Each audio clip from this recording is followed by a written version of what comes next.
Hey, Kevin. Hello, Rebecca. Guess what we're doing? We're talking about the new Pope. Yeah. Pope Leo from Chicago. Pope America. No. Do you think he's a Cubs fan or a White Make Sox the Pope fan? great again. No, Kevin. It's a readathon. All right.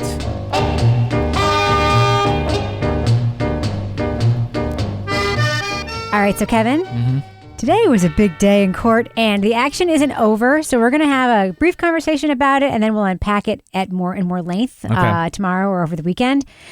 But Sergeant Yuri Bukhenik / Bukhenik was on the stand today. Which pronunciation would you like to go with? So didn't they call him Bukaki? That was a witness who called him that. Jill Daniels called him that, I think. Because I think Turtle Boy had said it. I don't know. She said it first, and then that became his nickname. Oh. On the stand, she was like, what was his name? Sergeant These state witnesses. Bukaki? I don't know. Bukhenik sounds like how I'd like to say it, but Yes. whatever. He was on the stand all day today.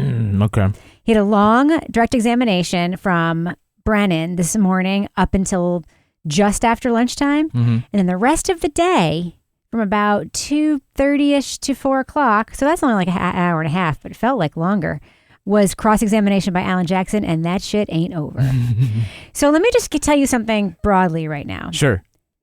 As of today, I have more hope than I have ever had before that the jury will not find Karen Read guilty. Okay, why is that? Because the jury's reactions to Yuri Bukhenik's testimony, it's the most engaged they've been during the trial, the most amused they've been during the trial, the most baffled they've seemed during the trial, according to jury watchers in the courtroom. Okay.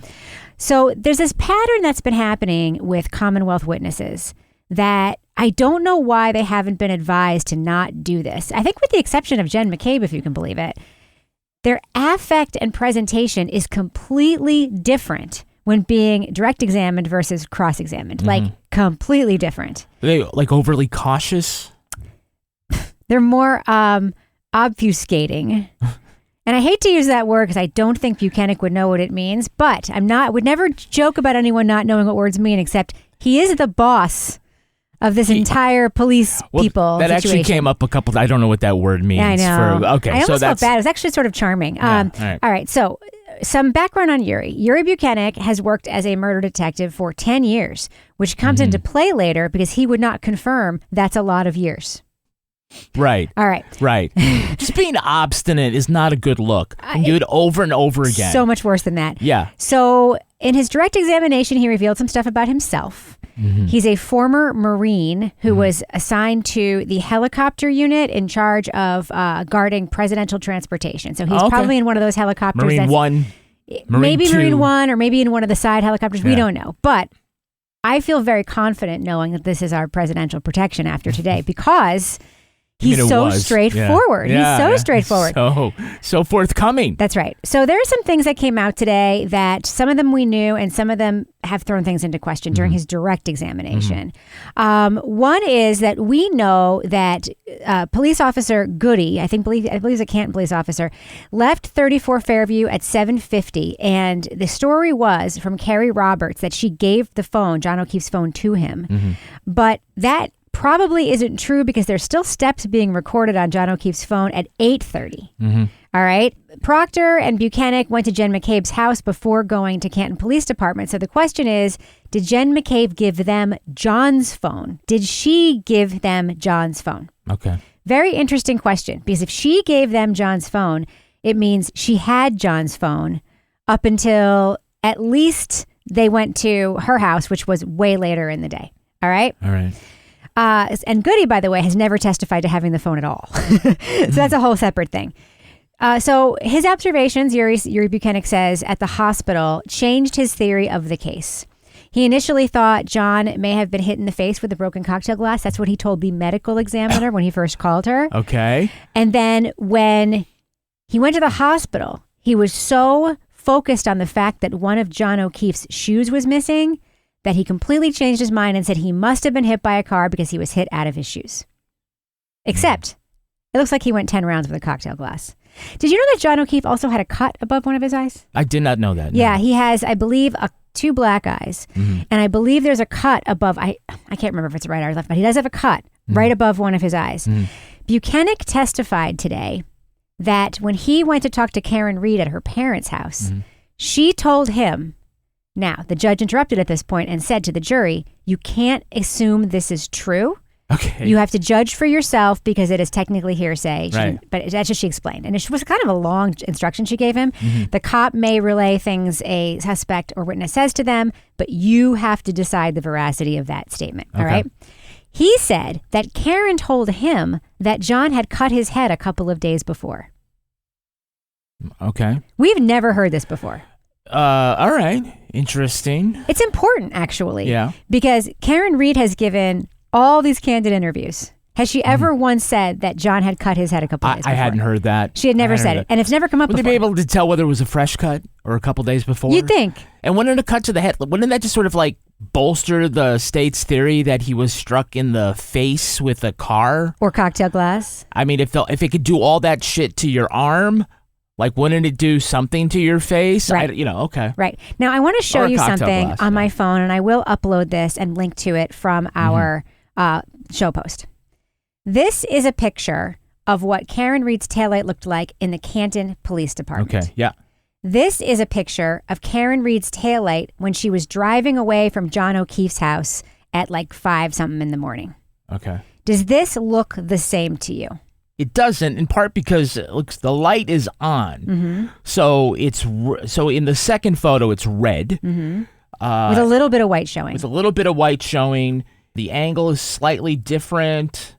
Hold on, let me see here. If I do it like that, all white. It's all white all the way to the side. It looks similar. Do you see some red on the right side of that cut? Oh, I do see that. Yeah, there. Yeah. So in the picture and on the video, by the way, this is a still what from. What is this red right here? It's a That's tiny above. little piece. Yes, Yeah, it's above. okay. All right. So Bukhenik was shown video today where that he said, represented what Karen Reed's taillight looked like, and it was the same as the Canton Police Department. That is a still from one of the videos he was shown. Okay. So the video goes by, but the still photo, and this isn't the only one, by the way. There are several still photos that show Karen Reed at night driving with this piece of her taillight missing, and there's some red to the right of the piece of that's missing. And in the Canton PD photo, it's the whole housing of that rear light is gone all the way around the side. So to my eye, it looks quite different.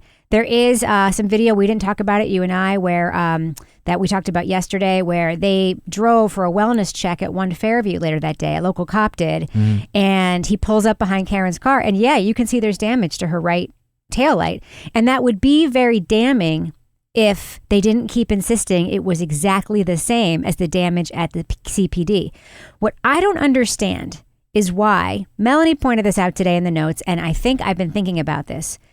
I don't understand why the cops haven't just come up with very simple explanations for this, such as the rest of the taillight may have fallen out when we towed the car.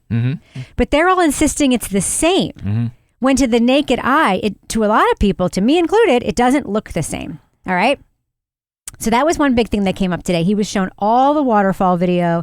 He was shown all the ring video from John O'Keefe's house and all the ring video from Dighton from Karen Reed's parents' house. Right. Interestingly, the state filed a motion yesterday to let in this expert to verify the custodian of evidence thing from Ring, the person from Ring. So they want Ring to verify, I guess, the custodianship of the videos, whatever that means. I'm not sure what that means, but they played a lot of Ring footage today. So he's asked a lot of emotional questions like, did you touch John O'Keefe when you saw his body in the hospital? He goes, oh, as homicide detectives, we're constantly touching bodies. We're smelling it. We're touching it. Unfortunately, with some pungent scenes, we're even tasting it. That's the reality of the scenes that we live in. Okay. This is how he talks about his job. He tastes dead bodies? Well, he says, because it's in the air. All right. That does, what? Like Gorin on Criminal Intent will go and he'll sniff the body. Strong smells, they can actually get on your tongue. So I understand. Yeah, okay. But everything when he was talking to Brennan. But it just sounds like he's putting dead fingers in his mouth. And it's weird. It was weird. Okay. All right. So they didn't go look for John O'Keefe's other sneaker at the scene. All right. In fact, Bukhenik and Proctor, neither one of them visited 34 Fairview at all until February 3rd. Okay. 4 days later. Okay. And the idea was they did not secure the front yard. And the idea was that as the snow melted, more evidence might reveal itself. but I didn't secure it, so you never know, right? So this was all stuff that he talked about with Brennan. He talked about the fact that, they didn't have warrants at this point. The evidence was secured and not touched. So he described loading Karen Reed's car in Dighton onto a tow truck at 4:15 p.m. Now, remember, Proctor insisted for like years that it was actually like 5:15 p.m. when it loaded up the car. And it arrived at the Sally Port at 5:30. So this is stuff we know, but this is stuff he testified to. There was a weird mix-up today where how they've been shown to show evidence in the courtroom. He was the second cop who's been asked to open an envelope. He showed a sneaker, and it was very clearly the wrong sneaker. Very clearly. It was either the left sneaker in the right bag or the right sneaker in the left bag or just the wrong sneaker in the evidence bag. And there was a long ass sidebar about it. And then it was never really resolved when they came out of the sidebar. Just like, oops, innocent mistake. But the bottom line is, for whatever reason, the wrong fucking sneaker was in the bag labeled like John's left shoe or whatever. It was very, very strange. They also showed John's clothes from that day, not his jeans, but the tops of his clothes. I guess they showed his jeans too. And they were like, have you seen those exhibits of human bodies where they have the human bodies in sections between like pieces of glass, like at a museum? Yeah. They were like that. The t-shirt was like in between two pieces of like laminated, like thick plastic like this. Okay. So the jury They made like a slide. Yes. A microscope he held slide up a giant ass thing, and it was like a billboard of the shirt and whatever. It was really strange. And the thing that I noticed is the shirt is kind of a mess. It's got like stains and stuff all over it, but he was wearing a sweatshirt when he was found. Right. So that tells me one of a couple of things. Either when he vomited, it went into his sweatshirt hoodie, but the stains were like here, here, here, here. Or maybe at some point he had taken his sweatshirt off. I don't know. But the shirt was very, very stained, which caught my eye. Tweet of the day about the shoe. It's not the wrong shoe. It's just inverted.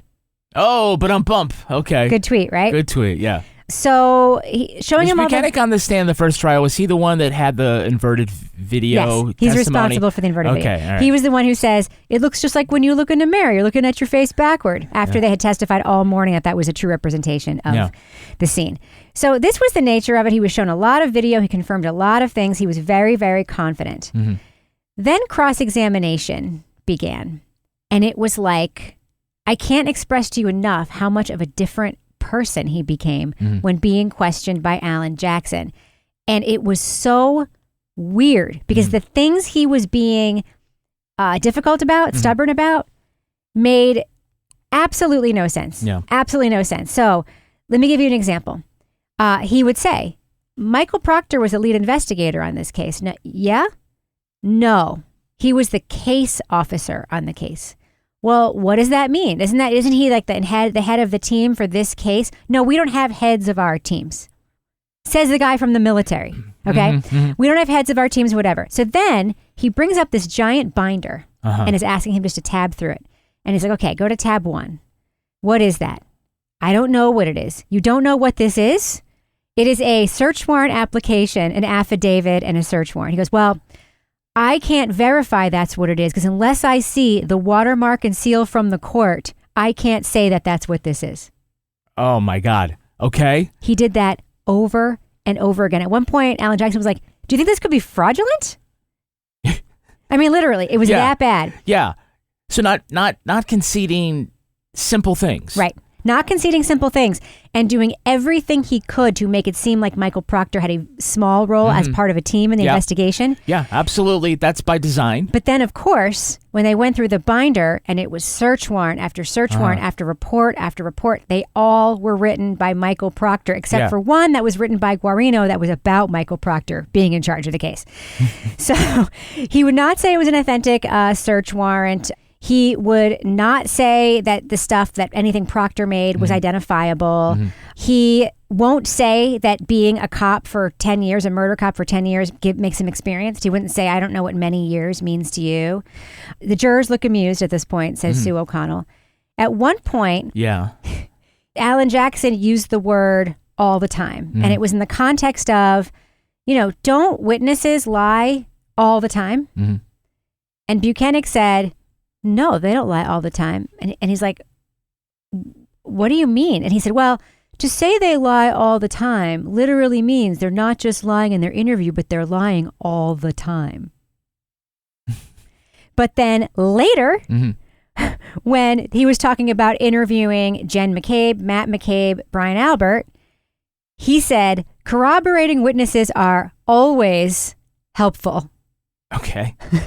And he was like, oh, so you don't know what, and Jackson was like, you don't know what all the time means, but you clearly know what always means. And he's like, maybe I misspoke. So the whole thing was like this, but there are a couple of facts came out again for this jury. Proctor did not submit any evidence to the crime lab, including John O'Keefe's, the tail light, John O'Keefe's clothes, until mid-March. Okay. The pieces of tail light were collected on as late as the 11th and 18th of February from the lawn. Okay, so 2.5 weeks later. Right. Up to, yeah. The clothes themselves weren't bagged until February 4th. They were allegedly put on butcher paper to dry for 6 days in a room where anybody that was advanced enough to have key card access, as like a cop, would be able to access it. Okay. Who did you go with on the third? DeKiko keeps pointing up. He's Vito in the text chat. He comes up later. Interestingly, Brennan on his direct had Bukhenik read some of Michael Proctor's offensive text messages because Bukhenik was on the thread. Bukhenik never replied to them. He just liked a couple of them. He said today that he did that to acknowledge he had seen them. But he read them on his watch, so he was never able to see the whole text of them. And to this day, he's never seen them. To this day. That's what he says. To this day. Even though he was disciplined, as he had to admit on the stand, for his poor supervision of Michael Proctor and for giving him an outstanding review. Maybe if you read all the text message, right, then maybe you would have come to a different conclusion. And apparently when he had to read the R word, him calling Karen Reed the R word, this juror who like never is expressive, like perked way up. So this was the, whole tactic was to try to get Bukhenik to lay out a bunch of bad facts and distance himself from Proctor and make it seem like lots of cops were involved. And then Alan Jackson systemically just tore it apart. And some other interesting things came out too. He admits he didn't write reports and no reports were written about any of the searches of the lawn. None. And the first report that was written about it was on November 4th, 2023. So a year later? Year and a half later. More than a year and a half later. Okay. So it's like, you didn't write any reports about... And he's like, no, that's not true. And he's like, you literally just said, you didn't write any reports. He goes, well, we collect things, we put them in envelopes, we write on the envelope, so there is documentation. No police reports. Yeah.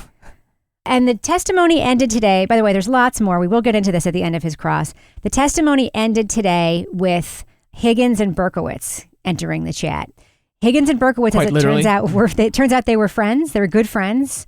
And he wouldn't acknowledge that he knew that. Okay.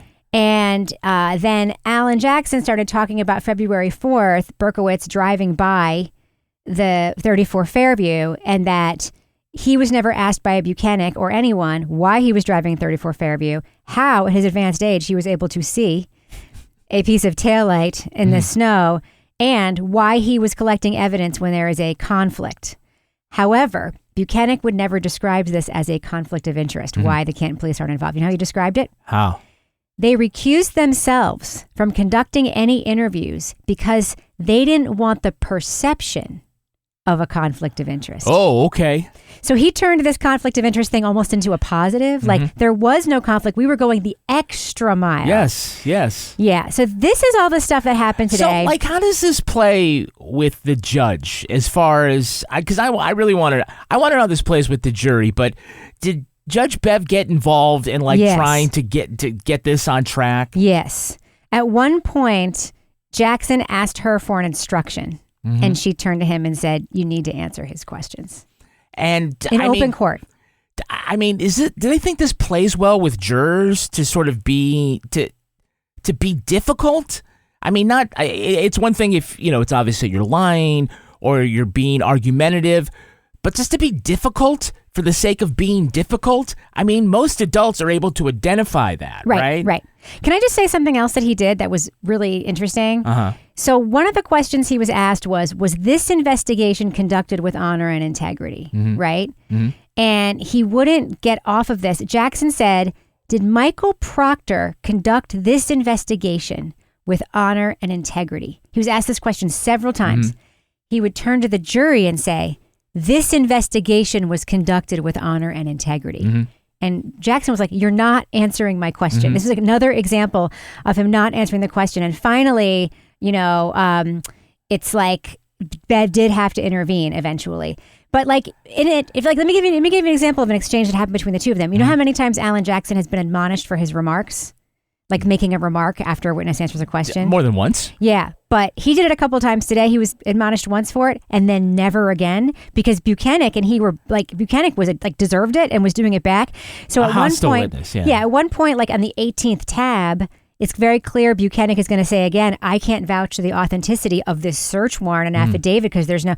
So he said, I don't like doing this to you. And Jackson goes, I think you do. I think you do. And the jury laughed and he laughed and Bukhenik laughed, but it wasn't funny. Like it wasn't. Yeah. The fact that Alan Jackson could laugh, I think was a good moment for him as a lawyer. Yeah. My guess is that Bukhenik takes this tack because he wants to slow Jackson down. He doesn't want to get steamrolled. Right. He doesn't want to all of a sudden like beginning in a thing where he's going, yes, yes, yes, yes, and get set up for a no all of a sudden. Mm-hmm. And then he might want to get under Jackson's skin because he wants to look better in front of the jury.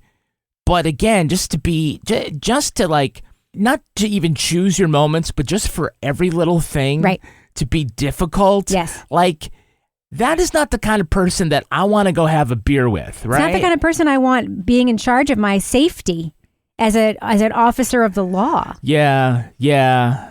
And he did a couple interesting things in the stand today. Like I said, there were a couple like weird, charming moments, but at the same time, it sort of made me question like his other like attributes. He asked, don't you know the colloquialism all the time? Jackson asked that and he was like, I don't know what colloquialism means. Yeah. And it's like, as much charming as that was, it's also like, you're in charge of supervising all of these fucking cops and you're acting like you can't read. Right. And you're acting like you don't know things. And we're supposed to believe that you have the authority and presence of mind to oversee all of these cops. And it was just very strange. And I will say, Sue O'Connell did say that the jury was responding to this exactly as you and I might respond to this, just with disbelief on their faces. They found it amusing. They had disbelief. It was wild. When you have to pose a simple question, an understandable question many times, and the person acts like they don't understand it, I think anybody can relate to watching that and being like, what don't you get? I get jurors like, I understand what this question is. Why don't you understand what this question is? Right. And again, if a lot of this comes down to credibility, in the end, it's going to be our word that no, John never came inside the house and that all this other stuff never happened, especially when you've got all this misconduct, this documented misconduct on part of the investigators. To not look like you are forthcoming in front of the jury in open court does not move the ball down the field. It doesn't. There's been very few witnesses. I'll say the weather guy, the meteorologist who was like this adorable old guy, he had the same affect with both Brennan and being cross-examined by Alessi. Same affect. Same knowledgeable, cute, old, geeky, super geeky. Like he was the same. So, he loved to say that it was the snow. It was deep enough you could track a cat. Yeah, and it was cold. Great. It was cold during a blizzard. It's cold. Wow. So apparently, like the jury seemed to respond well to him. Jen McCabe almost had the same affect. She tried so hard, and I will give her credit for trying so hard. She did break a few times, but the quality of her answers was substantively different. She would answer Brennan's questions as though they had rehearsed it. She had exactly the right answer prepared or whatever. And then all of her answers to Jackson were, I remember that I did that, but I don't remember the specifics of what I said. And so it was all, even things where she absolutely would know because she would have read them right before she came in or whatever. And so that changed, and I think the jury really noted that. And even Jessica Hyde yesterday, her affect, she was much more... She's just straight up know-it-all. I mean, I described her yesterday, and this is not a sexist thing. This is a qualitative thing, and it's fair when you're talking about a witness's presentation. She became more condescending and know-it-all-y with Alessi than she was. And it's like, if you people would just stay chill and appear to be honest, the jury might buy this. I think Bukhenik had the biggest opportunity to come in and be like a credible star witness. He's a cop of 10 years. He used to be a Marine. He protected the President of the United States. He's a very reserved guy. He moved here from Ukraine when he was 9. He's soft-spoken. He's a little like slow talking. He could have been a great witness if he had just had the same affect, answered the questions in a straightforward way. Again, I keep thinking this. If the cops would just say, in retrospect, I realized we could have done things a little differently. At the time, we believe this was a very simple case. And I do still believe it's a very simple case. No, Brennan doesn't want that. But if That's they not just, the narrative. But That if they doesn't just help them. did that, But if they just did that, well, the jury would probably buy the jury would probably just buy a little bit of humility and a little bit of grace and a little bit of maybe I was wrong, but I don't think so. That would be so fucking helpful. All these cops have acted like they are superheroes. Yeah. They didn't take the job because, they took the job because they wanted to help people or whatever, but now they are like unimpeachable superheroes who do nothing wrong and won't admit to ever doing anything wrong. I don't think the jury's going to buy that. So Buchanan went to such great lengths to try to convince the jury that Michael Proctor was not the lead investigator. Right. And I'm wondering if when he gets off the stand, if there's any juror who's going to buy that Michael Proctor wasn't the lead investigator. No way. No, I mean, you could split hairs as to what his title was and about who might be in charge.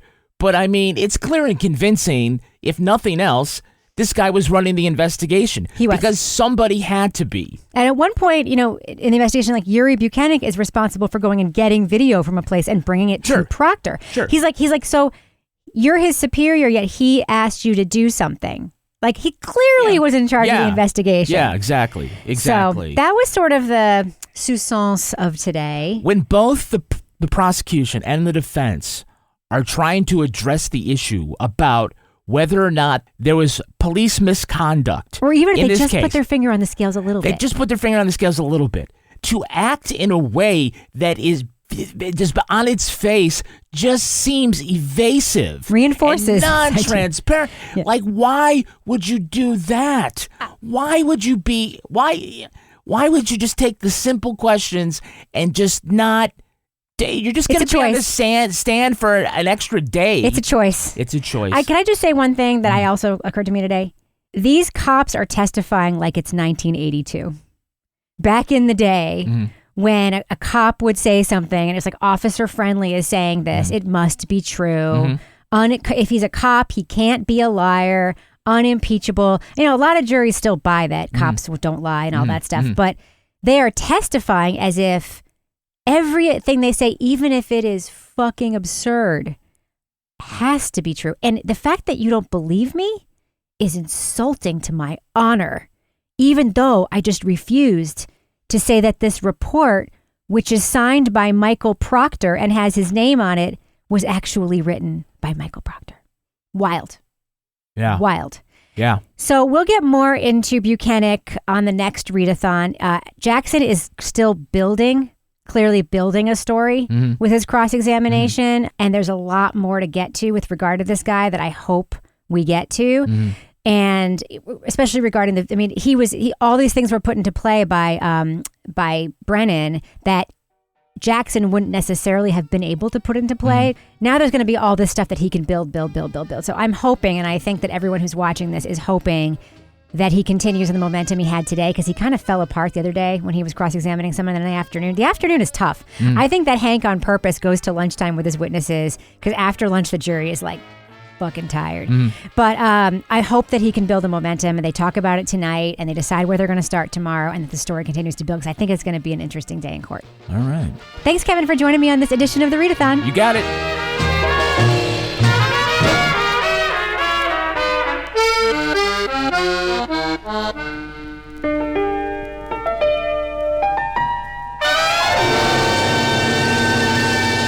Partners in Crime Media.